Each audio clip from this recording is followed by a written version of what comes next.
Bill? Yes. Thank you, sir. All right, it's 5:30. We will proceed with our budget hearing.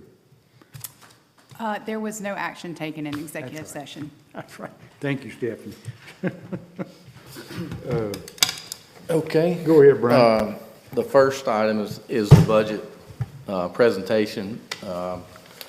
This is the budget hearing for FY 2026. And, you know, the fiscal year runs from October 1st to September 30th of 2026.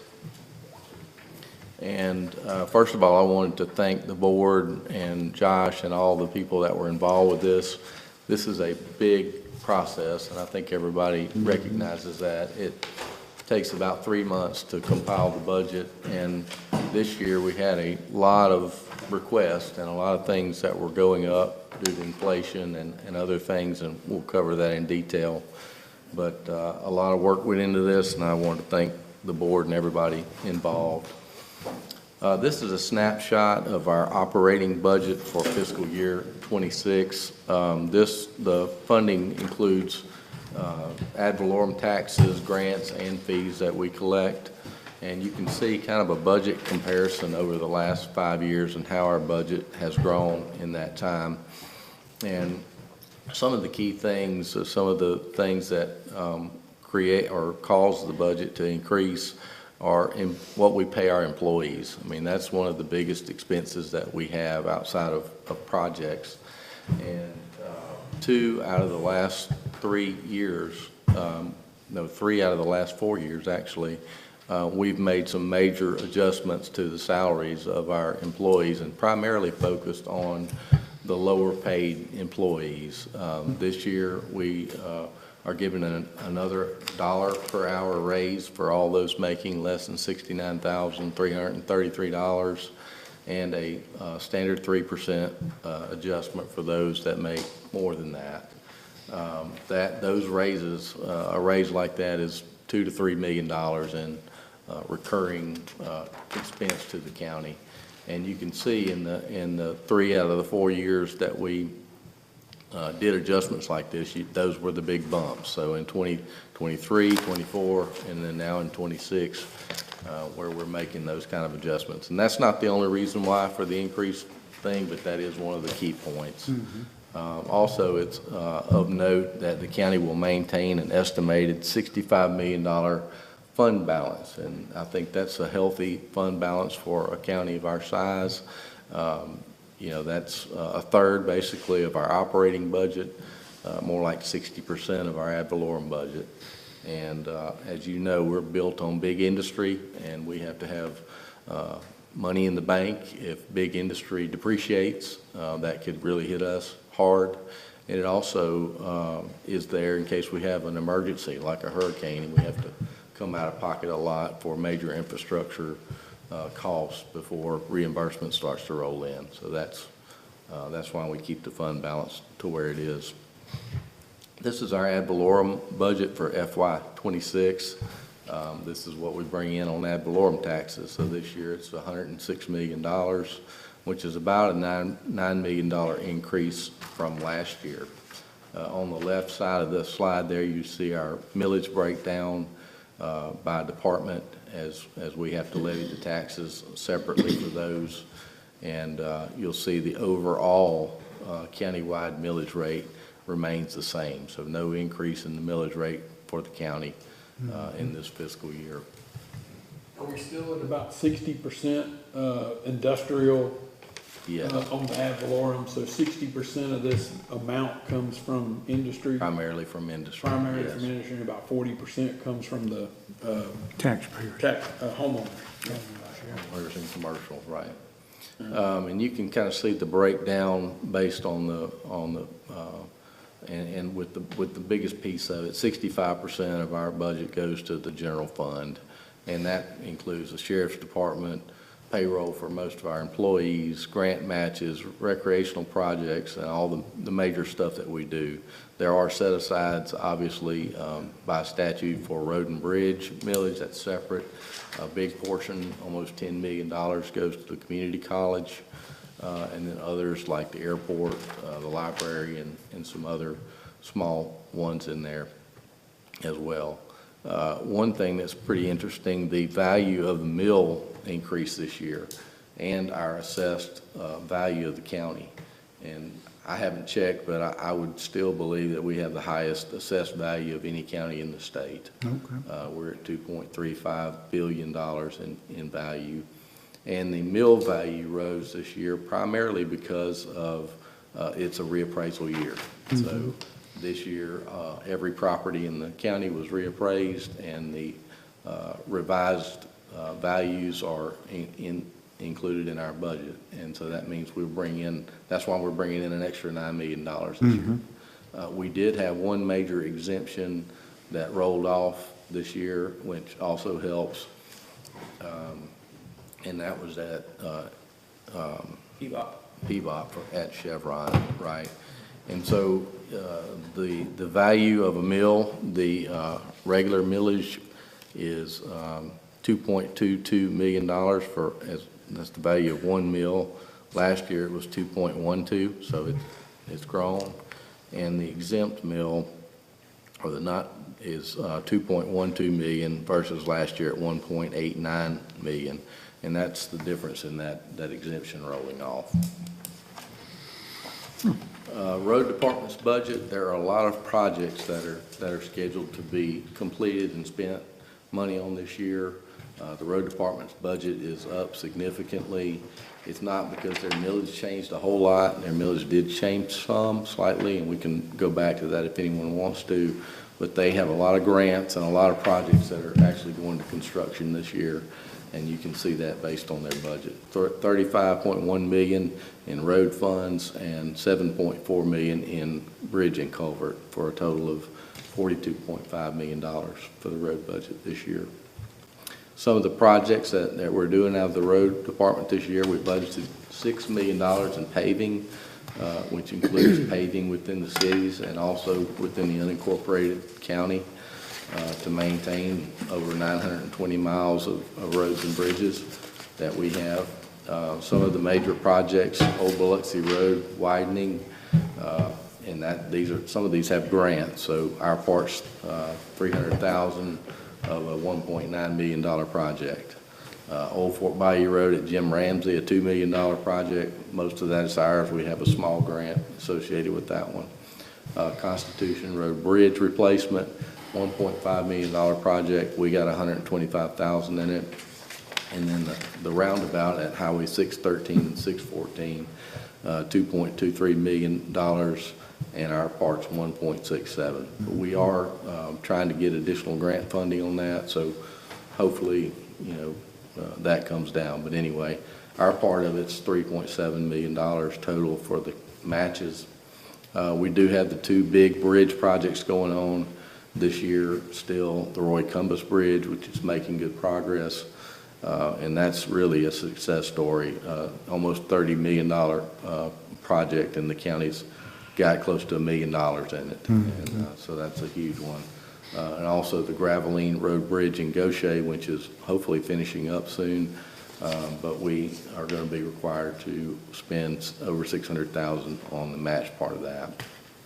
Other major projects, the next phase of Beachview Drive widening from Blueberry to Old Walnut, we budgeted $2 million for that. Old Biloxi Road paving, Old Fort Bayou Road paving, Greenfields Road improvements, $500,000. Shore Drive Bridge, Pollocks Ferry Road Bridge, and also Bay Avenue Bridge in Moss Point, for a total of $5.2 million in those projects that are done strictly with county funds. The sheriff's budget, this is always a big budget and one that we look at every year. Their budget did increase this year. About $1 million it went up, and you can see a good portion of that was actually in the ADC component. We did budget for 12 new sheriff's vehicles, 10 marked cars and 2 unmarked for undercover, $40,000 for portable radios that need replacing, We budgeted one vehicle with equipment for ADC, about $50,000 in air condition replacements at the jail, and replacing the washers and dryers out there at $90,000. And then we did budget for one unmarked vehicle for the MET team, which is the drug team. That is the Sheriff's Department and ADC budget. Other major projects that were budgeted for this year, and some of these are ongoing and some of them are new, but at community centers, Civic Center stage projector inside the community center here in Pascagoula. That's been a big request. We're also budgeting $250,000 for a metal building out at the fairgrounds, primarily for storage. We've got a lot of things that are piled up in one building, and we're kind of busting at the seams for storage out there. Orange Grove Community Center roof, the roof's in bad shape, and we're replacing that for $100,000. The Healthplex building that we own, that's leased by Singing River Health System, we're looking at a new roof, not a complete new roof, but an overlay to the roof, if you will, and then also some exterior facade repairs to a tune of $400,000. The Health Department building needs a new roof in the old part of the building. Also, we're going to build a generator pad for a future generator out there to support not just the health department, but also the CSU that we built. And the air conditioners on the old part of the building need to be replaced. The small craft harbor in Ocean Springs, we budgeted $110,000 for some adjacent property out there. One of the property owners has contacted us and wants us to look at purchasing a piece of property out there that makes a whole lot of sense. And we've had it appraised, and that's what the appraisal value came in at, and we budgeted to secure that property. Also, a new roof at the Goche Library for $150,000. The big project that we're working on as far as the building goes is the Emergency Operations Center. That is well underway. We have to carry over $2.5 million for that project this year to pay for the rest of the construction. We're hopeful that it's finished in 2026 and we don't have to roll over for another year. But if it's not finished, it should be almost finished. And that, as you know, that's an $8 million project that we were able to secure $5 million in grants to pay for a big piece of it. Recreation projects, we have a lot of recreation projects spread out this year. As you know, we always invest a lot in recreation in this county, and here's all the list of the projects. St. Martin football LED lights there, as we continue to try to replace our light fixtures and go into LED, a lot cheaper in the long run. Softball field renovation at St. Martin. Van Cleve Youth Complex, baseball and softball field renovations, LED lights for the softball fields, and a concession stand renovation for softball. West Jackson County, Lemoyne Boulevard, this is 8 pickleball courts there. This is the first part of building that. Next phase out is a small parking lot and 8 pickleball courts. There's future plans to expand the parking lot and build other amenities there, but this is just one component of that. Also at St. Andrews, we're looking at finishing our trail project out there, and also doing some fence work that needs to be done, and purchasing a piece of property out there to eventually expand the park. So that has been appraised, and we budgeted funds for that. Goche Soccer Complex, this is to do a pickleball court out there with lights. It's a good bit cheaper than the one on Lemoyne Boulevard because most of the site's already developed. There's a parking lot there, and it's you don't have to build a lot to get this pickleball court in. Lumcumbus, another LED light pole conversion, baseball and softball concession renovations, and a concession hood for softball. And then at Joseph Park in Joseph Street Park in Moss Point, a $400,000 renovation or new improvements there, which would be restrooms, which are badly needed, a splash pad, fencing, a walking track, and a new pavilion and paving the parking area. So $400,000 for that. Whispering Pines Golf Course renovations. As y'all know, the greens and some of the areas out there are in dire need of being replaced or repaired. This is the first part of that, $1.15 million. We'll follow it up next year with probably a similar request to finalize the renovations. Also a maintenance facility building there, which includes fencing and additional parking. A couple of Tidelands projects, or a few of the Tidelands projects that we're working on.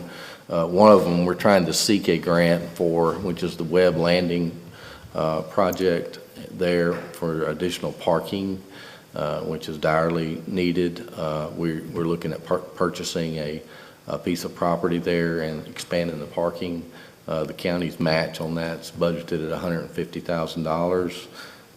The Highway 63 boat launch is a project that was funded through Tidelands, a $235,000 project. The county's match is $50,000.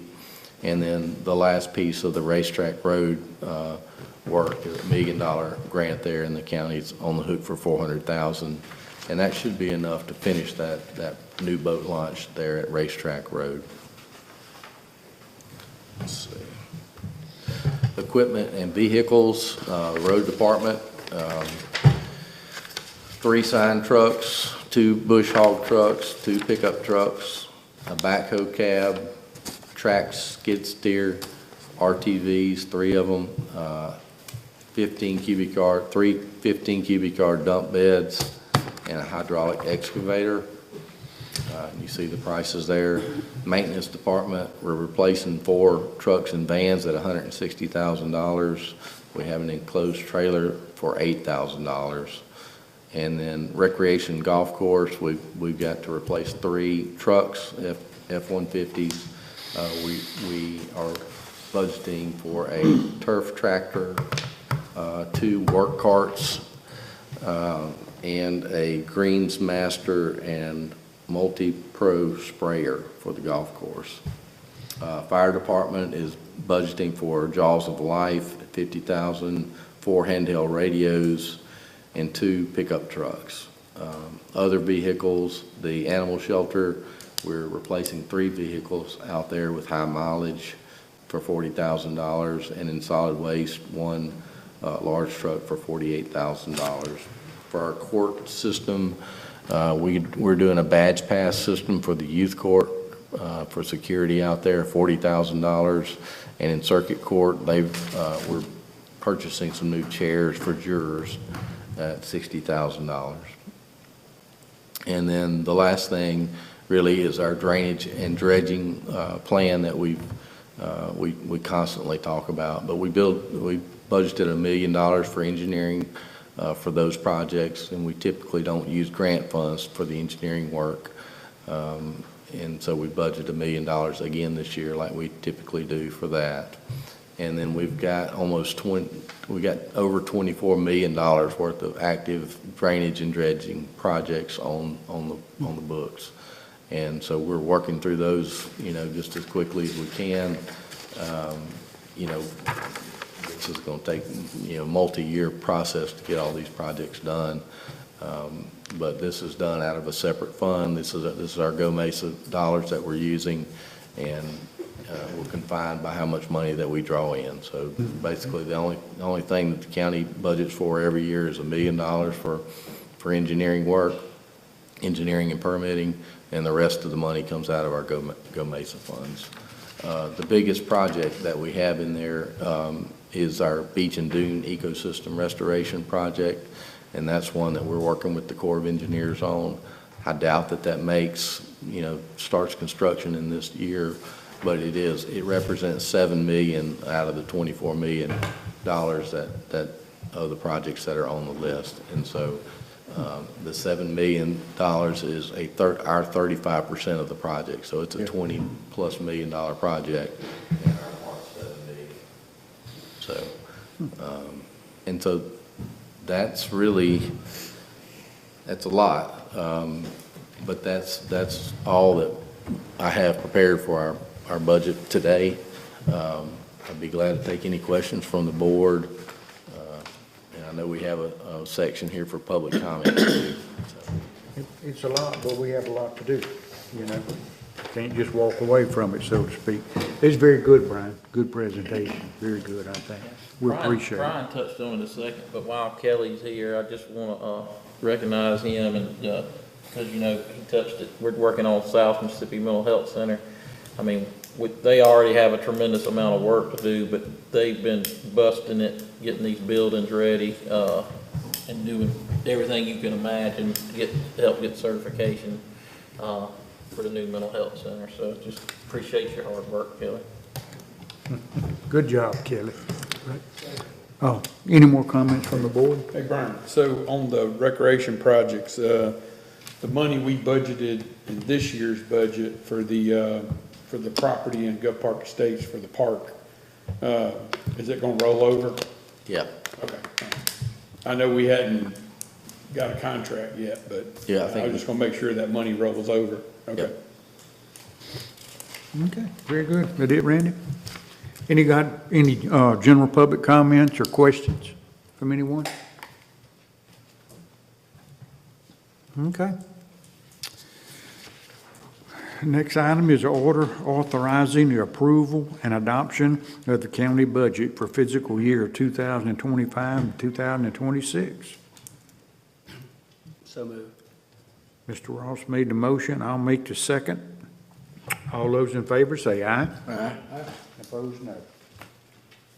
The next item is an order setting the levy for county ad valorem taxes for fiscal year 2025 and 2026, including road district, school, and all other taxing districts of Jackson County. So moved. Mr. Morris? All right, got a motion by Mr. Morris, second by Mr. Beausarge. All those in favor say aye. Aye. Opposed, no. All right, very good, folks. That's the end of it. Does anybody have anything else they want to? Okay. I'll make a motion that we recess until September the 15th at 9 a.m. Second.